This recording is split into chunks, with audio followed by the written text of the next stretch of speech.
Bismillahirrahmanirrahim. Assalamualaikum warahmatullahi wabarakatuh. Apa kabar semuanya? Kembali lagi di channel Kobe TV. Oke, di video kali ini kita sedang berada di kandang tangkaran. Nah, saat ini karena ada kesempatan di tangkaran buat video, sekalian kita bahas bagaimana trik supaya ternakan murai batu ataupun hasil dari ternak murai batu kita itu nggak mutus ya. Karena banyak sekali teman-teman kita yang gagal itu karena ternaknya itu mutus ya. Mutusnya seperti apa yang dimaksud? Yaitu adalah pada saat dia mabung itu biasanya murai batu berhenti berproduksi, dan pada saat murai batu ada masalah itu juga bakal berhenti berproduksi. Nah, lamanya itu nggak nentu, kadang ada yang 3 bulan, ada yang 6 bulan ya, ada yang 1 tahun dan bisa lebih. Nah, jadi untuk supaya ternakan di tempat kita itu selalu stabil hasilnya, ada beberapa tips yang mana mungkin tips ini bisa berlaku atau tidak itu tergantung dari kondisi keadaan kita ya. Nah, beberapa tips yang pertama adalah kita itu harus banyak nyetok betina ya. Ini seperti saya ini tinggal 2, sebenarnya ini kemarin banyak, ada 5 ya, cuma yang 3-nya udah langsung kepake. Jadi yang ini juga belum kepake itu karena proses ganti bulu ya. Ini baru umur 4 bulanan ya, mungkin sebulan lagi ini udah mulai ganti dan selesai mulai dorong ekor ya. Nah, ini pun juga sudah saya langsung jodohkan dengan pejantan ya, ini Kaisar. Karena kemarin ganti bulu jadi langsung saya jodohkan. Ini enggak dilepas ya, ini masih pakai sekat. Nah, jadi untuk menyatukannya itu perlu waktu, jadi sabar dulu. Nah, kemudian bagaimana sih supaya tidak mutus lagi selain kita nyetok indukan ya. Jadi yang kedua ini adalah yang penting itu rawatan ya. Kalau rawatan kita aman, pejantan tidak ada masalah, kemudian kandang juga aman ya, maksudnya tidak dimasukin tikus ya, tidak jebol sehingga murai batu kabur, yaitu jangan sampai terjadi. Nah, jadi itulah tadi. Tapi yang sebenarnya yang paling penting itu adalah nyetok betina dengan jumlah yang banyak. Dan juga kalau misalkan kita tidak memutus, itu kita nggak bisa ternak hanya 1-2 pasang aja ya, paling nggak itu ya 3 atau 5 pasang ya. Untuk saat ini mungkin 3 atau 5 pasang aja, karena untuk penjualan mungkin kesulitan ya kalau untuk penangkar baru, kecuali kalau penangkar lama ya mungkin masih ada lubangnya gitu ya. Nah, jadi teman-teman sekalian, ini juga yang membuat ternakan di sini alhamdulillah selalu menghasilkan tiap bulannya.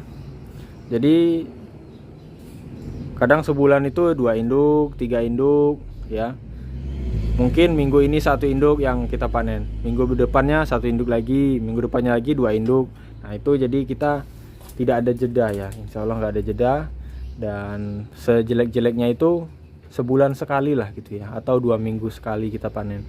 Jadi stok trotol itu selalu berputar dan selalu ada. Nah, jadi teman-teman sekalian, tadi sudah saya sampaikan 3 hal tadi yang paling penting supaya ternakan kita nggak mutus ya. Dan kadang juga banyak peternak itu misalkan punya 6 pasang sampai 10 pasang tapi tetap mutus ya. Maksudnya itu mutus gagal ya, 6 bulan itu nggak panen ataupun 3 bulan nggak panen. Itu karena apa?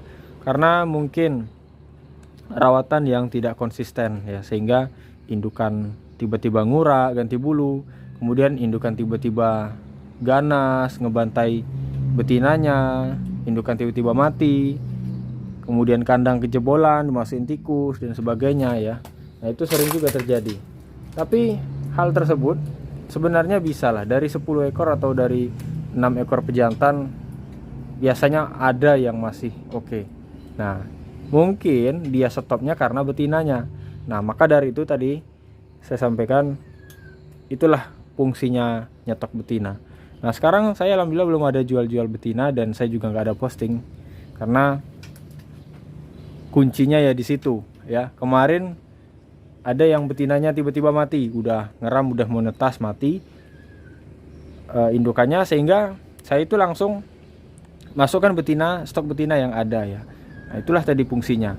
Jadi jangan sampai ada jeda. Ya, misalkan kita nunggu, misalnya betinanya mati, tunggu dulu lah, ini umur 6 bulan, ini masih 3 bulan, berarti kita nunggu 3 bulan, dan dari 3 bulan tersebut sudah selesai, proses penjodohannya masih ada dan masih banyak tahapan-tahapan lainnya ya. Itu nggak bisa kita singkirkan ya.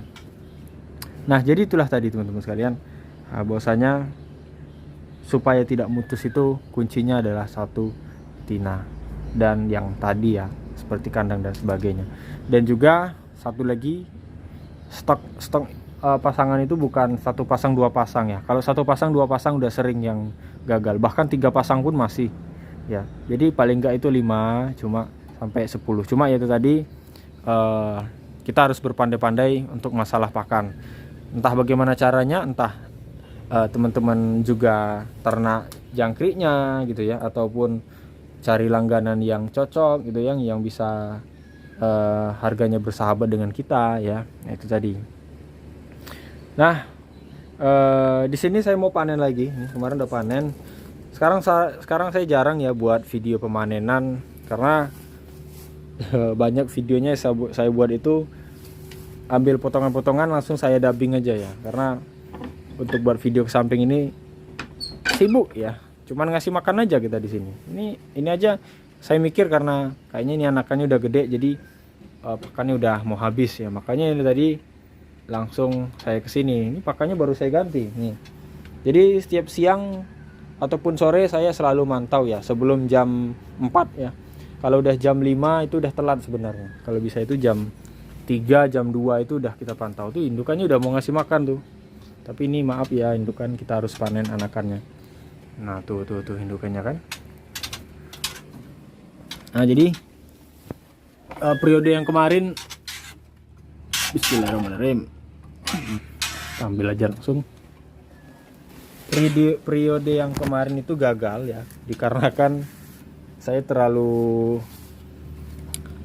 lancang kemarin itu ya. Pertama, anakannya udah besar. Bismillahirrahmanirrahim. Nah ini kita lihat ada 2 ekor. Pertama, anakannya kemarin sudah besar, kemudian saya memaksakan dia makan ya, padahal kondisi malam. Nah jadi teman-teman sekalian, kalau kita panen sudah seperti ini, kita biarkan dia puasa, nggak usah dipaksa dan nggak usah diganggu-ganggu, karena dia bakal gampang sekali stres kalau kondisi seperti ini ya.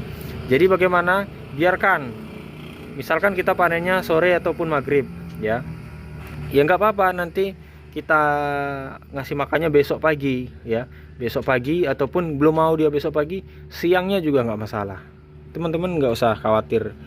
Nah jadi biarkan dia adaptasi dengan ruangan ataupun lingkungan sekitar, supaya anakan ini bisa selamat ya. Karena sering kejadian itu dipaksa-paksa, malamnya dipaksa, ataupun paginya belum mau makan dipaksa.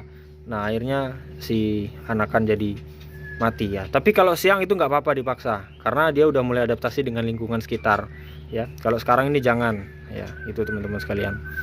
Oke, ini mau saya panen dan mungkin videonya saya cukupkan dulu di sini. Terima kasih sudah menonton dan saya kira assalamualaikum warahmatullahi wabarakatuh.